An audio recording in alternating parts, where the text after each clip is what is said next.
A high-tech tool is taking the educational experience to new heights for a group of students at a high school in Chester County. Action News reporter John Rollins has more from Kennett Square tonight.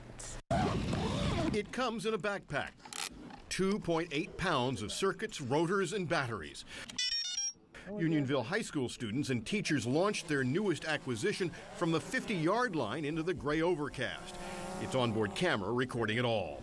Junior Alex Castina piloting. It's pretty simple once you get a hang of it. It's like riding a bike. Right now, drones, or unmanned aerial systems as they're sometimes called, are still pretty much a curiosity. But it's expected that's going to change, and change quickly.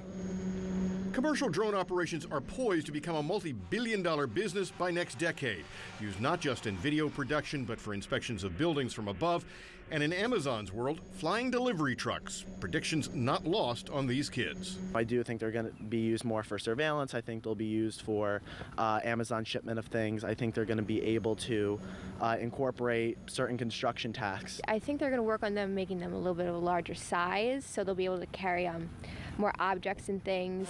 The goal here at Unionville to incorporate this evolving technology into existing curriculum.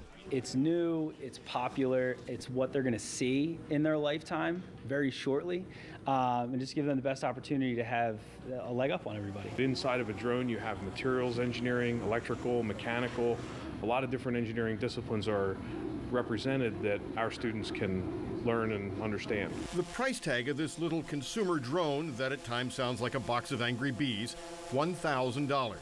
But teachers here certain its educational value worth many times that figure.